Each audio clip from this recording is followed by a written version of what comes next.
The stranger was dying in the mud, and no one in the village of Briar Hollow cared enough to stop.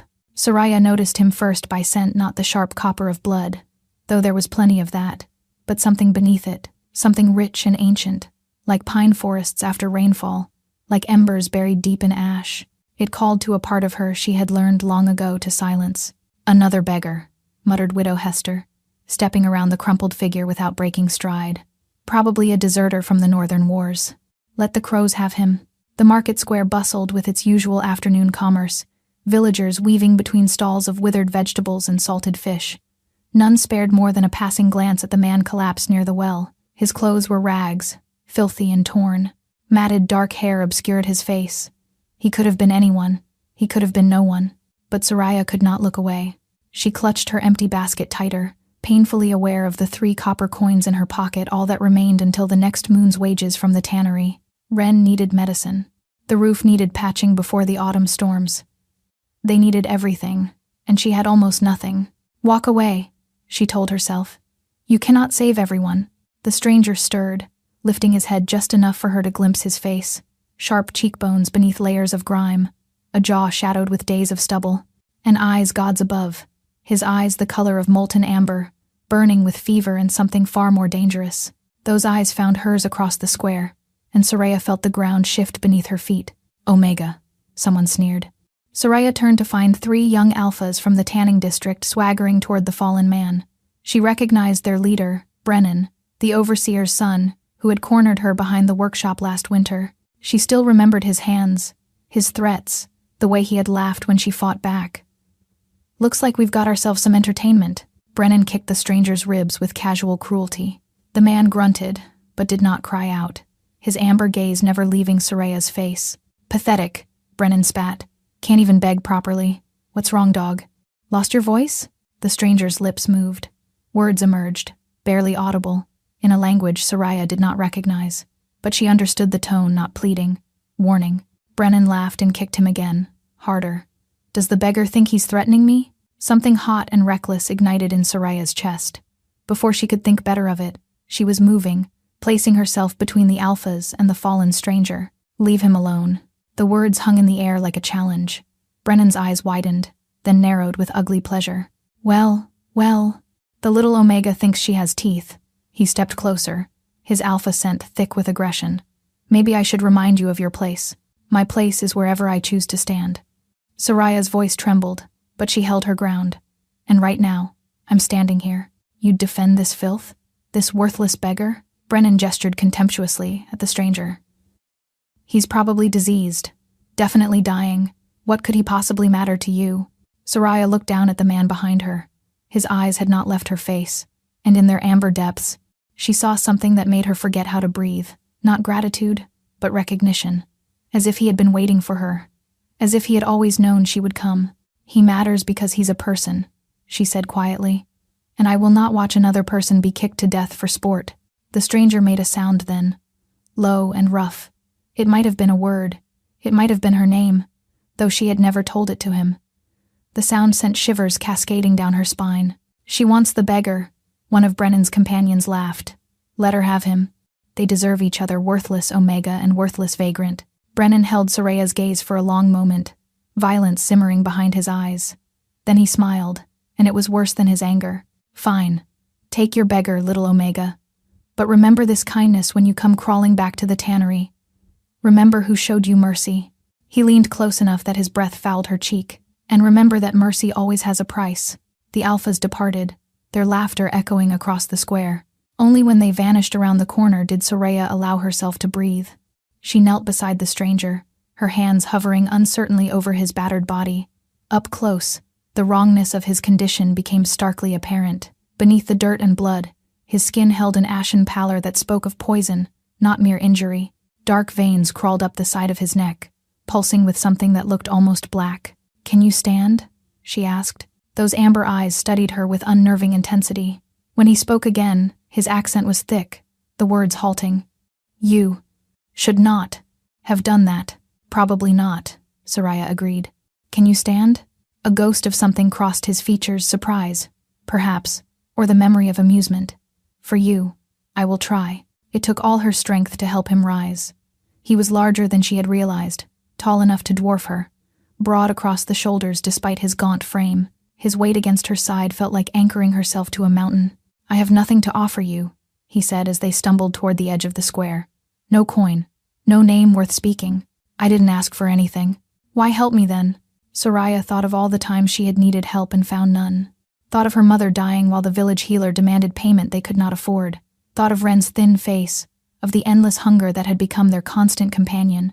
"Because someone should," she said simply. The stranger was silent for a long moment. Then, so quietly she almost missed it. "You are not what I expected." Soraya had no idea what that meant. She focused instead on the path ahead, on the long walk to her cottage at the village edge, on the impossible task of keeping this stranger alive long enough to discover why her heart raced every time his amber eyes met hers. She did not know she was carrying a king. She did not know that her kindness would change everything, and she certainly did not know that before the night was over, she would break his heart completely. The cottage was small, barely more than 2 rooms with a leaking roof and a hearth that smoked when the wind blew from the east. But it was home, and it was safe, and right now it was all Soraya could offer. "Soraya," Ren's voice piped from inside as she shouldered open the door. "You're back early. Did you find—" Her little brother stopped mid-sentence, his eyes growing wide at the sight of the massive stranger draped over their sister's shoulders. "Who's that?" "Someone who needs help." Soraya guided the stranger toward the straw pallet near the hearth. "Fetch me the water bucket, and the herbs from the drying rack, the yellow root, and the feverfew." Ren scrambled to obey, his small face pale with worry. At 9 years old, he had already learned that strangers meant danger, but he had also learned to trust his sister without question. The stranger collapsed onto the pallet with a groan that seemed to come from somewhere deeper than his chest. His eyes fluttered, amber irises rolling back as consciousness fled. "Don't you dare die," Soraya muttered, pulling away his tattered shirt to assess the damage. What she found made her stomach lurch. The wounds themselves were brutal enough. Deep gashes across his ribs, mottled bruises covering his torso. What looked like a blade wound in his left side that had been crudely stitched and was now weeping infection. But it was the dark veins that terrified her. They spread from a puncture wound near his collarbone, branching across his skin like black lightning frozen mid-strike. "What is this?" she whispered. She had seen poison before, rat bane and hemlock, and the slow creep of infected wounds. This was different. This looked alive, malevolent, as if something were crawling through his blood with deliberate purpose. "Here." Ren appeared at her elbow, arms full of dried herbs and the wooden water bucket sloshing against his knees. "Is he going to die? Not if I can help it." But even as she spoke, Soraya felt doubt coiling in her stomach. She was no healer. She knew only what her mother had taught her before the fever took her: basic remedies, simple poultices, enough to treat cuts and colds, but nothing like this. She worked through the evening regardless, cleaning his wounds with boiled water, packing the infected gash with yellow root paste, forcing feverfew tea past his cracked lips whenever he surfaced enough to swallow. Ren helped without complaint, fetching and carrying and keeping the fire fed. As night fell and the stranger's fever climbed ever higher, Soraya found herself studying his face in the flickering firelight. Beneath the grime and suffering, his features held a stark beauty: high cheekbones, a strong nose, lips that might curve into something devastating if they ever smiled. There was something almost familiar about him, though she could not place it. "He talks in his sleep," Ren reported, settling beside her with a bowl of thin broth that would serve as their supper. "Funny words, not like ours." Soraya nodded. She had heard the stranger's fevered mutterings, fragments of that musical, unfamiliar language that seemed to resonate in her bones. "Maybe he's from the Northern Territories," Ren continued. "Maybe he's a soldier from the King's army. They say the Alpha King has been fighting the rebellion for 2 years now. Maybe he got wounded and had to run away. Maybe."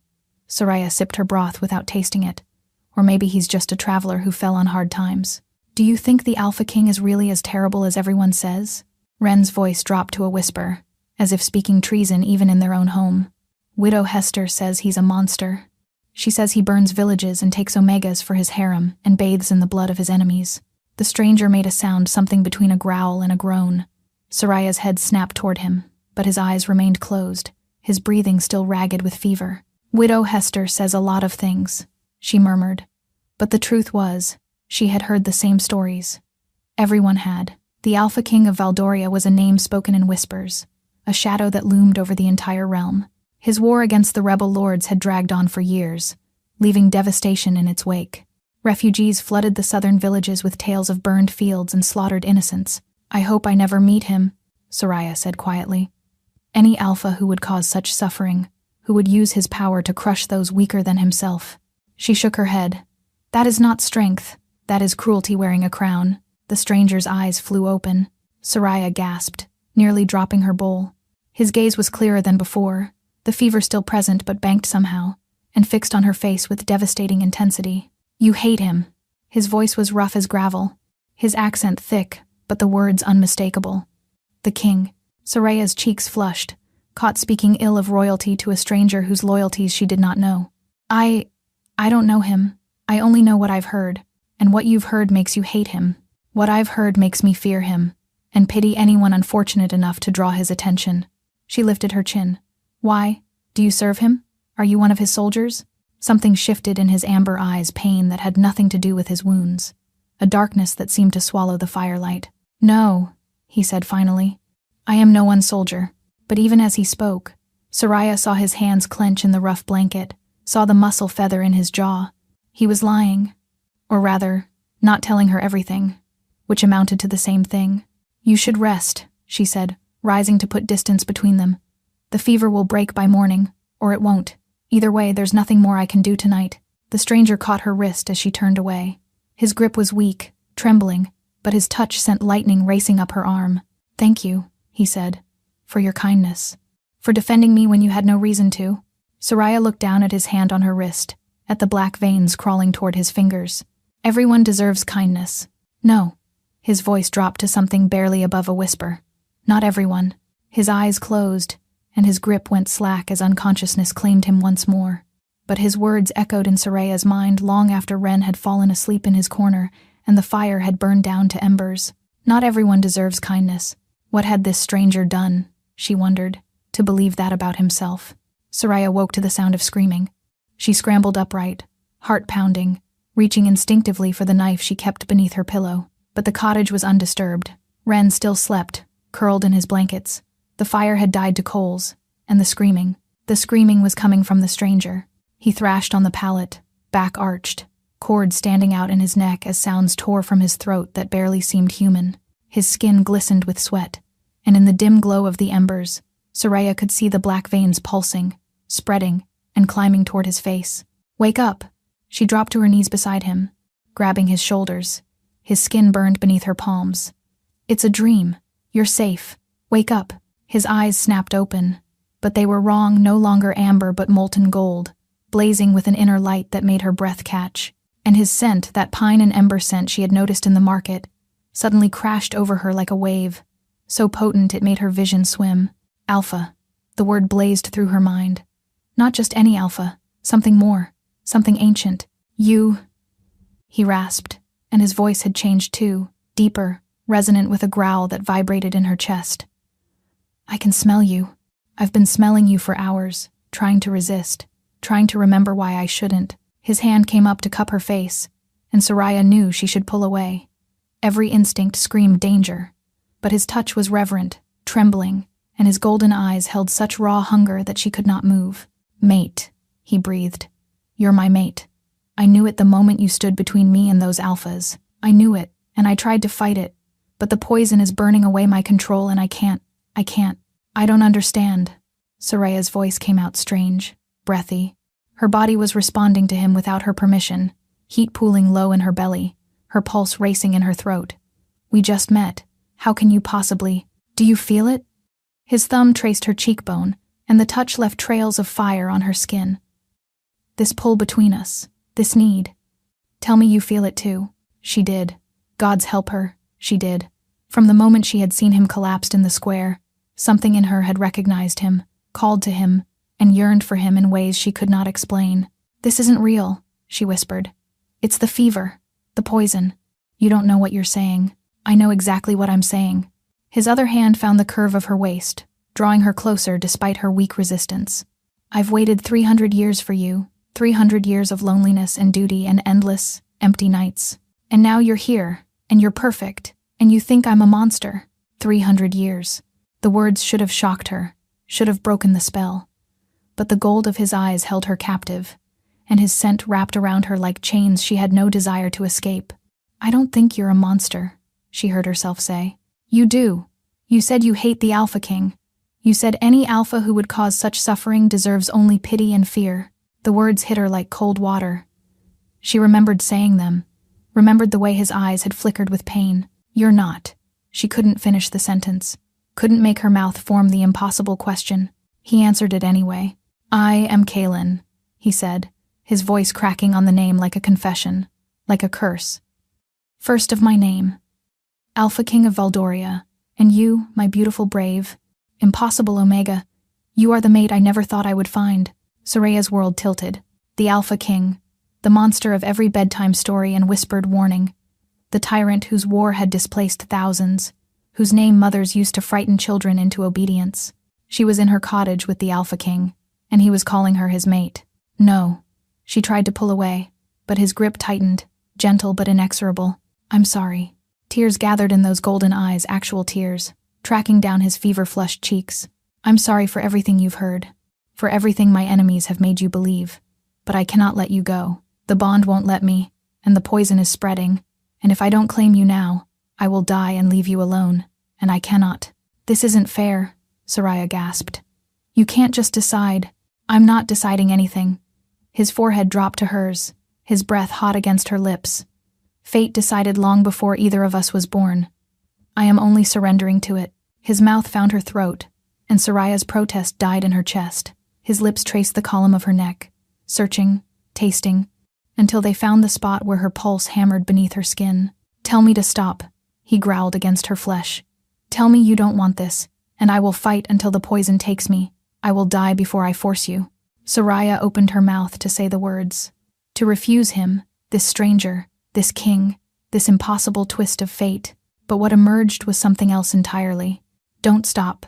His teeth pierced her skin, and the world exploded into sensation.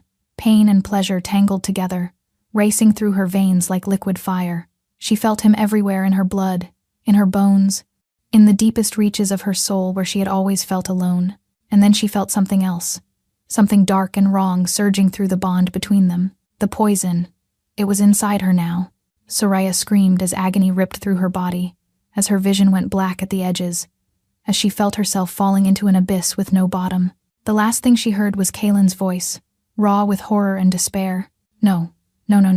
What have I done?" Consciousness returned in fragments, firelight dancing on rough-hewn walls, the smell of herbs and wood smoke, a small hand gripping hers with fierce determination. "She's waking up!" Ren's voice high with relief. "Soraya, can you hear me?" Soraya forced her eyes open, wincing at the brightness. Her body felt strange, heavy, and light at the same time, as if she had been hollowed out and filled with something new. "Ren." Her voice came out as a croak. "What happened?" "You collapsed."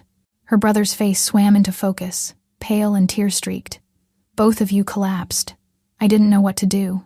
I thought you were dead." Memory crashed back. The stranger, Kaelin the Alpha King, his teeth in her throat, the poison surging through the bond. Soraya's hand flew to her neck.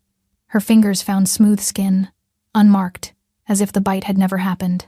But she could feel it, a warmth beneath the surface, a presence at the edge of her consciousness that had not been there before. "Where is he?" Ren's expression flickered. He's better. I don't understand how, but he's better." Soraya turned her head and found Kaelin. He had moved from the pallet to sit against the opposite wall, watching her with eyes that had returned to their amber hue. The black veins were gone from his skin. Color had returned to his cheeks. He looked like a different man from the dying beggar she had dragged home from the market. He looked like a king. "You saved me." His voice was quiet, wondering. "The bond when I bit you, it should have transferred the poison to you and killed you. Instead, something in you burned it away. Something in your blood that I have never encountered in 300 years of life." Soraya pushed herself upright, ignoring the wave of dizziness. "What are you talking about?" "The poison was created specifically to kill my kind." Kaelin rose slowly, approaching her with careful steps as if she were a wild creature who might bolt. "It targets our nature, the wolf within. No ordinary human could survive its touch, let alone destroy it." "I'm ordinary," Soraya insisted. "I'm no one. A tanner's daughter with no family, no status. No, you are my mate." He knelt before her, close enough that she could feel the heat radiating from his healed body. "You are bonded to me now, which means you are far from ordinary." and unless I am very much mistaken." He reached out, tucking a strand of hair behind her ear with heartbreaking gentleness. "You carry a bloodline that should have died out centuries ago. I don't understand any of this." "Neither do I. Not yet." His hand lingered on her cheek, and despite everything, the shock, the fear, the impossibility of it all, Soraya felt herself leaning into his touch. "But I intend to find out. And I intend to protect you, whether you want my protection or not." "I never asked." "I know." Something like grief shadowed his features. "You asked for nothing except to help a stranger you believed was worthless. You defended me without knowing who I was, and then you spoke of the Alpha King with such hatred in your voice." Soraya's cheeks burned. "I didn't know." "No, and that is precisely why your words cut so deep." He smiled, but it was a broken thing. "Every terrible story you have heard about me is either a lie spread by my enemies or a truth twisted beyond recognition. I am not blameless, no king can be, but I am not the monster they have made me." "Then what are you?" Kaelin held her gaze for a long moment. "I am a man who has been fighting a war for 20 years against those who would enslave every Omega in the realm. I am a king whose own council has betrayed him and left him poisoned in a hostile village. And I am, apparently, a fool who has fallen desperately in love with the one woman in all the world who had every reason to hate him before they ever met." Soraya's breath caught in her throat. "Love is not something that happens in a day." "No," he agreed. "But recognition is. And I recognize you, Soraya. My wolf recognized you the moment your scent reached me in that square. You are mine, and I am yours, and nothing, not war, not politics, not 300 years of loneliness will ever change that." Before she could respond, a pounding came at the cottage door. "Soraya!" a rough voice bellowed from outside. "Open this door by order of Lord Varen." Kaelin's expression transformed in an instant, the tender lover vanishing behind the mask of a warrior. He moved with fluid grace, positioning himself between Soraya and the door. "Who is Lord Varen?" he demanded quietly. "The regional overseer, Brennan's father." Fear clawed at Soraya's throat. "He controls everything in Briar Hollow. If he's here, then my enemies have found me faster than I anticipated." Kaelin's amber eyes began to glow gold at the edges. "Take your brother and hide. Whatever happens, do not reveal what you are to me. Not until I understand it myself." "What I am to you? I don't even know what that means." The door shuddered under another blow. Kaelin turned back to her, and in his eyes she saw something that cracked her heart, not fear for himself, but fear for her. The Alpha King of Valdoria, who had conquered armies and survived assassination attempts and ruled for 3 centuries, was terrified of what might happen to the poor Omega who had shown him kindness. "It means everything," he said, "and I will die before I let them take you from me." The door burst open. Lord Varen stepped through the shattered doorframe, flanked by 6 armored guards. He was a broad man, thick with muscle turning to fat, his alpha scent sour with cruelty and corruption. Behind him, Brennan lurked with a smile that made Soraya's skin crawl. Well. Varen's gaze swept the cottage, lingering on Kaelin with predatory interest. "The beggar from the market. I received a most interesting report about you." Kaelin stood motionless, but Soraya could feel tension radiating from him like heat from a forge. Through the strange new bond between them, she sensed his wolf pacing, calculating, preparing. "I am merely a traveler," Kaelin said, his accent thickened deliberately. "This kind woman offered me shelter. I mean no trouble." "No trouble?" Varen laughed, a sound like breaking glass. "A stranger appears in my village, half dead from wounds that look remarkably like battlefield injuries. And I'm supposed to believe he's just a traveler? Believe what you wish." Varen's eyes narrowed. "Search him."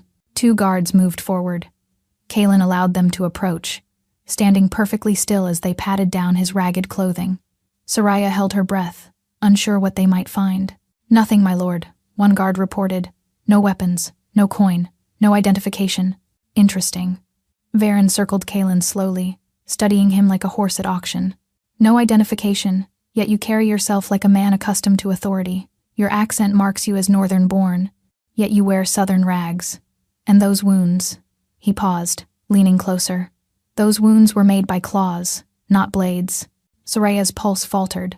Claws, the black veins, the mention of wolves in 300 years. Pieces began clicking together in her mind, forming a picture she was not ready to see. "Perhaps I was attacked by wild animals," Kaelin said evenly. "The forests are dangerous." "Perhaps." Varen stepped back, nodding to his men. "Or perhaps you are something far more valuable than a common beggar. Take him." "No." The word tore from Soraya's throat before she could stop it. She lunged forward, placing herself between Kaelin and the guards just as she had done in the market square. Varen's eyebrows rose. The Omega speaks. How charming. His gaze dropped to her throat, and something flickered in his expression: recognition, greed, calculation. He suspected what she was. Remove your hair from your neck, girl. Soraya's blood turned to ice. What? You heard me. Show me your throat. Kaelin moved then, faster than thought, placing himself before her with a growl that shook dust from the rafters. You will not touch her. The cottage erupted into chaos. Guards surged forward. Kaelin met them with devastating efficiency, his movements fluid and lethal despite his recently healed body. Soraya grabbed Ren and pulled him into the corner, shielding him with her body as furniture shattered and men screamed. It was over in seconds. 4 guards lay groaning on the floor.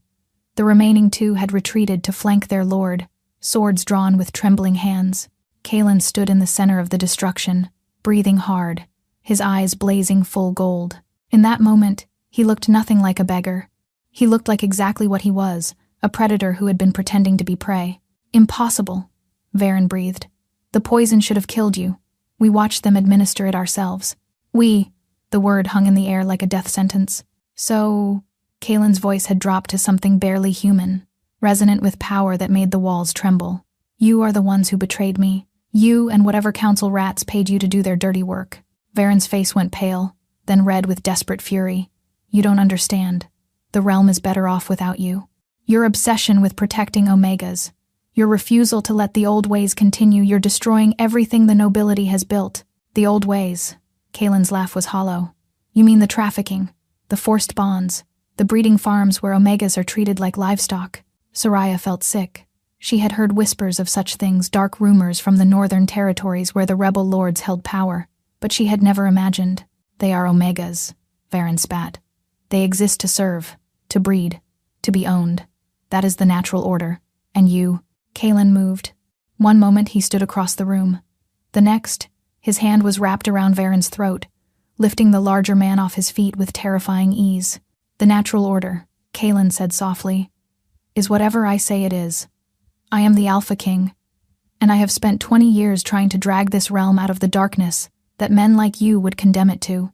Kill me, Varen choked, and my allies will burn this village to the ground, starting with your precious Omega and her whelp of a brother. Kaelin's grip tightened.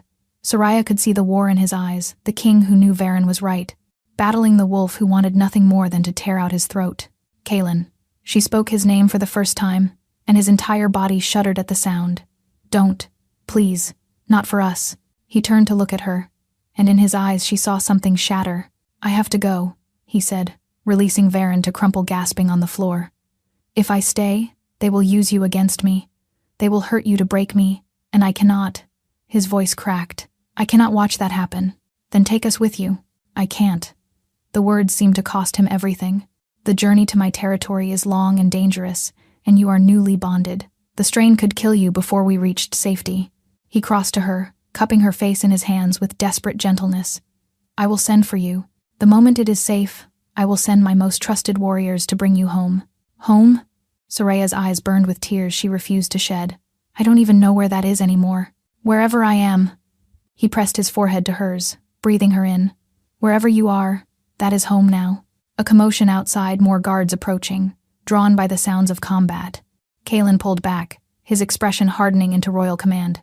Varen, you will leave this woman and her brother untouched. If a single hair on her head is harmed, I will return and erase your bloodline from existence. Do you understand? Varen, still gasping on the floor, managed a jerky nod. Soraya, Kaelin's voice softened. I'm sorry, for all of it. For biting you without consent. For dragging you into a war you never asked to fight. For leaving you now when every part of me screams to stay. He pressed a kiss to her forehead, lingering as if memorizing the feel of her. Wait for me. Then he was gone, moving through the back window with inhuman grace, vanishing into the night like smoke. Soraya stood frozen in the wreckage of her cottage, one hand pressed to her throat where she could still feel the echo of his bite. Through the bond, she felt him running, felt his pain and fury and desperate love like it was her own. Wait for me, he had said. She would, even if it destroyed her. The days that followed were the longest of Soraya's life. Varen had kept his word, she and Ren remained untouched. though guards now patrolled the village with new frequency, and Brennan's leering presence seemed to appear wherever she went. The message was clear. She was being watched, but the external threats paled compared to what was happening inside her. It started 3 days after Kaylin's departure, a restlessness that made sleep impossible, an ache in her chest that no herb could soothe. She found herself standing at the window for hours, staring toward the northern mountains as if she could will him to appear. "You're not eating again." Ren's voice was small, worried.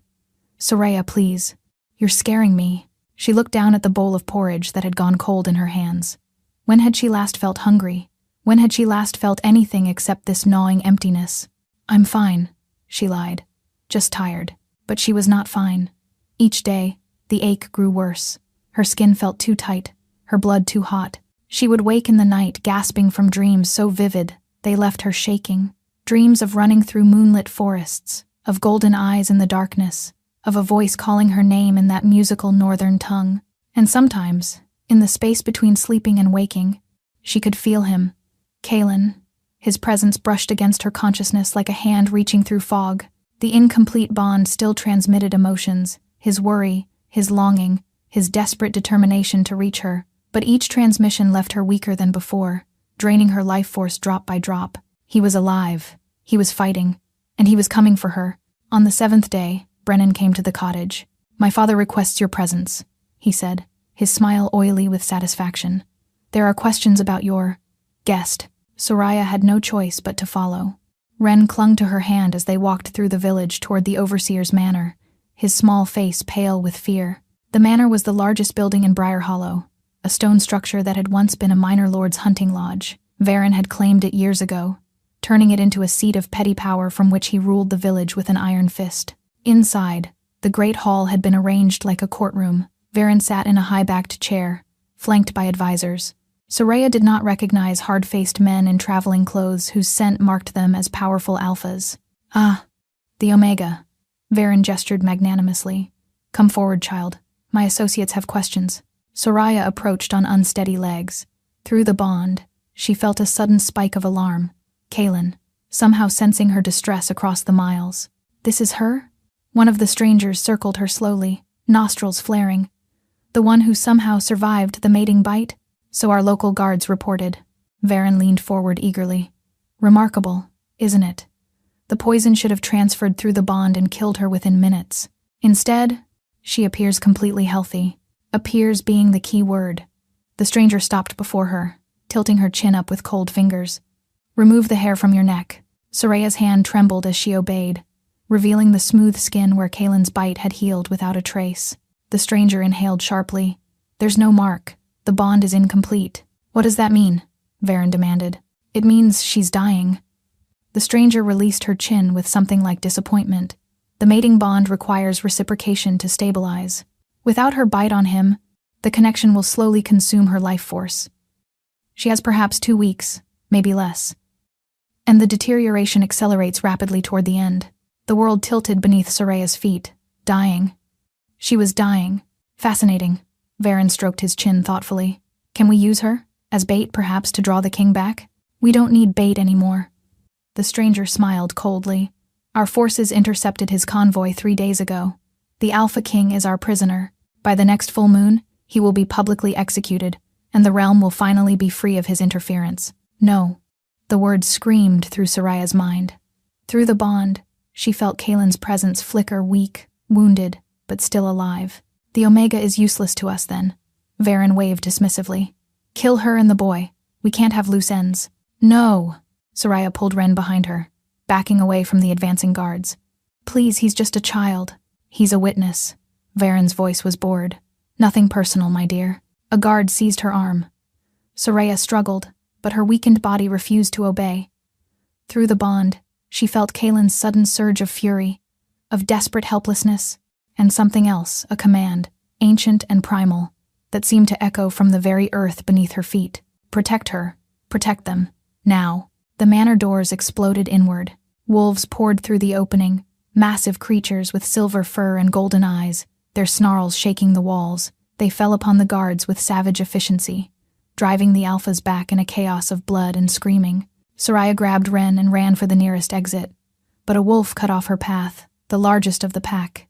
its fur marked with patterns that seemed to shimmer in the torchlight. The wolf lowered its head, not in threat but in supplication, and when it raised its eyes to meet hers, Soraya saw intelligence there, recognition. It wanted her to climb on. "Ren, hold on to me," she commanded, pulling her brother onto the wolf's broad back before mounting herself. "Don't let go, no matter what happens." The wolf howled once, a sound that seemed to shake the stars, and then they were running through the ruined doors, through the village streets, into the darkness of the northern forests. Soraya clung to Silver Fur as trees blurred past, as the wind stole the breath from her lungs, as the bond in her chest grew stronger with every mile that disappeared beneath thundering paws. She was going to find Kalen. She was going to save him, or she was going to die trying. Soraya woke to warmth and softness, sensations so foreign after years of rough blankets and drafty walls that she thought she must still be dreaming. The ceiling above her was vaulted stone, carved with intricate patterns of running wolves and crescent moons. Silk curtains surrounded the bed where she lay, filtering light from windows that overlooked snow-capped mountains. "She wakes," a woman's voice, musical and calm. "Fetch the elder." Soraya tried to sit up and gasped as weakness drove her back against the pillows. Her body felt hollowed out, fragile, as if the slightest movement might shatter her. "Easy, child." An elderly woman appeared at her bedside, her silver hair braided with blue ribbons, her eyes a familiar shade of amber. "You've been unconscious for 3 days. The journey took more from you than we anticipated." "Where am I?" Soraya's voice came out as a croak. "Where's Ren? Where's—" "Your brother is safe. He's been asking for you every hour." The woman smiled gently.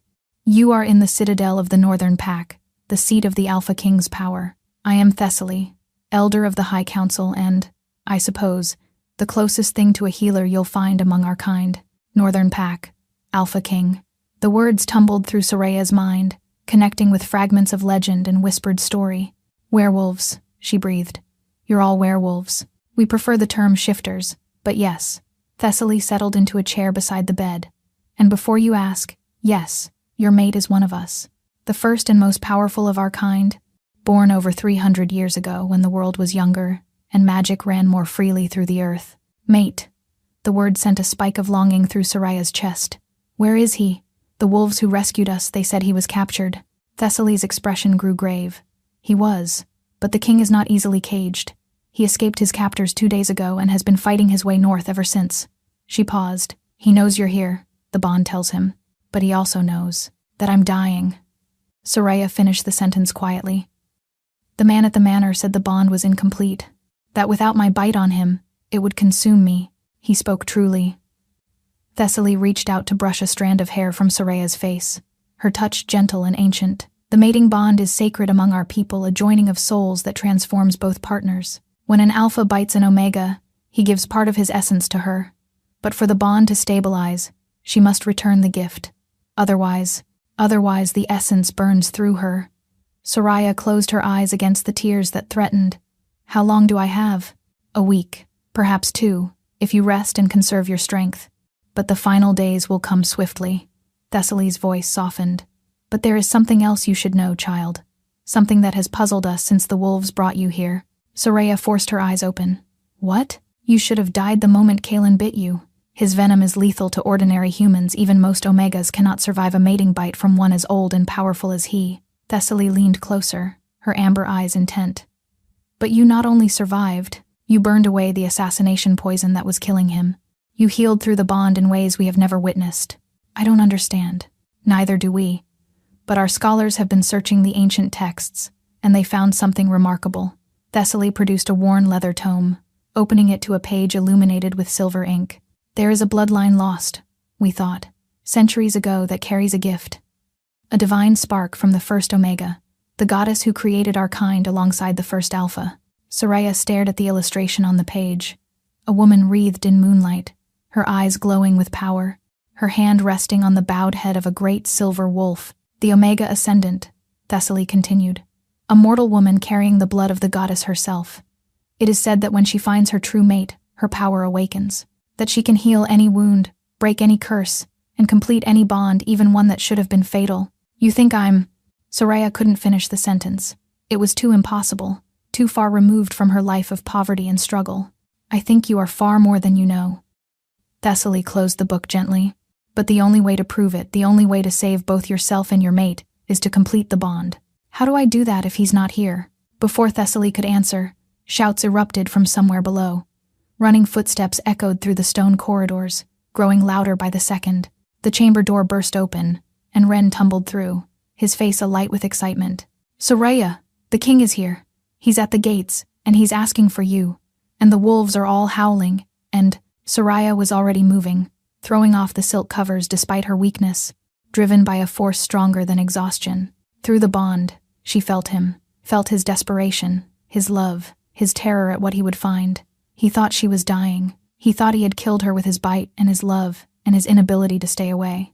And she had to show him he was wrong, even if it meant breaking every rule she had ever learned, even if it meant becoming something she had never dreamed she could be. Soraya made it halfway down the grand staircase before her legs gave out.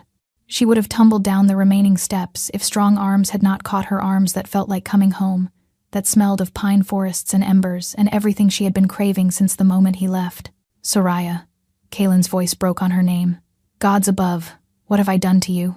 She looked up into his face and felt her heart shatter at what she saw. He was wounded, fresh gashes across his cheek, dried blood matting his hair, exhaustion carved into every line of his features, but it was his eyes that destroyed her. Those amber depths held such anguish, such self-loathing, that she wanted to weep. "You came back," she whispered. "I should never have left." He gathered her against his chest, cradling her as if she were made of glass. "I felt you weakening through the bond. Every day, a little more of your light fading, and I couldn't reach you. I was fighting through enemy lines while you were dying, and I couldn't..." His voice cracked. Soraya felt wetness on her hair and realized the Alpha King was crying. "I'm not dead yet," she said softly. "Thessaly says there's still a chance. The completion ritual." Kaelin pulled back to look at her, hope and terror warring in his expression. "She told me. But Soraya, you have to understand the ritual is dangerous. If your body rejects the transformation, if your human nature fights the wolf spirit, then I'll die anyway." She touched his face, tracing the wound on his cheek. "At least this way I have a chance. We have a chance. I can't lose you." The words seemed torn from somewhere deep inside him. "I waited 300 years to find you. I cannot watch you die because I was too weak to control myself. You didn't do this to me." Soraya held his gaze with fierce determination. "Fate did. The goddess did. And I refuse to believe she brought us together just to tear us apart." Kaelin stared at her for a long moment. Then something shifted in his expression, the despair giving way to something harder, more resolute. "The blood moon rises tonight," he said. "If we're going to attempt this, it must be now." The ritual chamber lay deep beneath the citadel, carved from living rock in an age before memory. Torches lined the circular walls, their flames casting dancing shadows across ancient symbols etched into the stone floor. "The blood moon is not merely a full moon," Thessaly explained as they descended into the depths. "It rises only once every 7 years, when the veil between worlds grows thin. That the timing aligns with your arrival, the goddess has not abandoned us." Soraya stood at the center of the chamber, dressed in a simple white gown that Thessaly had provided. Around her, the pack had gathered dozens of wolves in both human and animal form, their eyes reflecting the torchlight like scattered stars. Kaelin approached her slowly, his own ceremonial robes dark as midnight. In the flickering light, he looked every inch the immortal king, powerful, ancient, and utterly devoted to the woman before him. "There is something I must tell you," he said quietly, "before we begin." Soraya's heart clenched. "What is it?" "That night in your cottage, when I told you I was falling in love with you." He paused, seeming to struggle with the words. "I lied." The world tilted. "What?" "I wasn't falling." His hands found hers, gripping tight. "I had already fallen. Completely. Irrevocably. From the moment you stood between me and those alphas, knowing you could be killed, knowing I was nothing but a worthless beggar, I was yours. Every part of me, for whatever time I have left in this world or any other." Tears spilled down Soraya's cheeks. "Kaelin, I need you to know that," he continued fiercely. "In case this doesn't work, in case these are our last moments together, I need you to know that you didn't just save my life in that village. You saved my soul. You made me believe, for the first time in 3 centuries, that I could be more than a king, that I could be a mate, a partner." His voice dropped to a whisper. "A home." Soraya pulled him close, pressing her forehead to his. "Then let's finish this. Together." The ritual began with chanting low, rhythmic words in that ancient tongue that seemed to vibrate in Soraya's bones. The pack formed a circle around them, their voices rising and falling like waves against a shore. Thessaly stepped forward, a silver chalice in her hands. "Drink," she commanded. "Both of you. Let the blood of the first Alpha and the first Omega unite within you." The liquid was thick and warm, tasting of copper and moonlight and something older than time. Soraya felt it spreading through her veins, igniting something that had been sleeping deep inside her. "Now," Thessaly said, her amber eyes blazing. "Complete the bond." Kalen tilted his head back, baring his throat in the ancient gesture of submission. From the most powerful Alpha in existence, it was an act of absolute trust, absolute surrender. Soraya felt her own nature rising to meet his, not the frightened Omega who had cowered from Alphas her entire life, but something else, something fierce and ancient and infinitely powerful. She knew, without being told, exactly where to bite. Her teeth found the junction of his neck and shoulder, and she bit down with strength she didn't know she possessed. Kalen's roar shook the chamber, but he didn't pull away.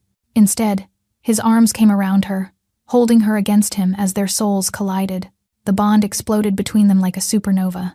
Soraya felt everything: his 300 years of loneliness, his desperate hope when he first scented her, his agony when he realized what his bite had done. She felt his love, vast and ancient and absolutely unconditional, pouring into her like sunlight into a dark room, and she gave him everything in return. Her fear, her courage, her stubborn determination to save a stranger who turned out to be a king, her growing love, unexpected and undeniable, for the man beneath the crown. "Mine," her soul sang. "Yours," his answered. "Always and forever yours." The transformation hit her like a lightning strike. Pain lanced through every cell of her body as something new awakened, something wild and primal and utterly magnificent. She felt her bones shifting, her senses expanding, her very nature rewriting itself to match the wolf spirit now bound to her soul.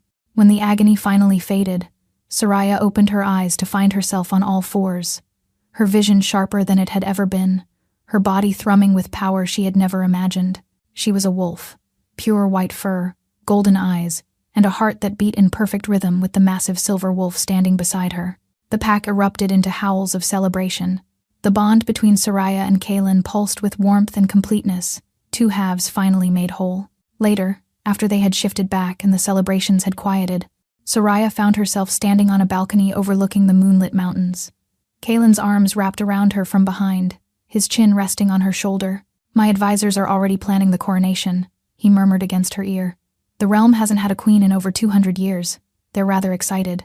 "Queen," Soraya tested the word, found it strange on her tongue. "I was a tanner's daughter this morning, and now you're the mate of the Alpha King, bearer of the goddess bloodline, and the most powerful Omega born in 10 generations. Kalen pressed a kiss to her temple. "Life is full of surprises. What about Ren? He's already claimed a room in the family wing and made friends with half the pups in the Citadel. I believe he's decided to stay." Soraya laughed, the sound bright and free in the mountain air. For the first time in her life, she had no worries about food or shelter or safety. For the first time, she had a home. "I love you," she said, the words coming easily now. "My king, my mate, my home." Kalen turned her in his arms, his amber eyes glowing with a love that spanned centuries. "And I love you," he replied. "My queen, my heart, my everything." When he kissed her beneath the blood moon's fading light, Soraya knew that this was not an ending. It was just the beginning. Thank you so much for listening. I hope you enjoyed the story. A big thank you to everyone who's following. Your support truly means the world to me.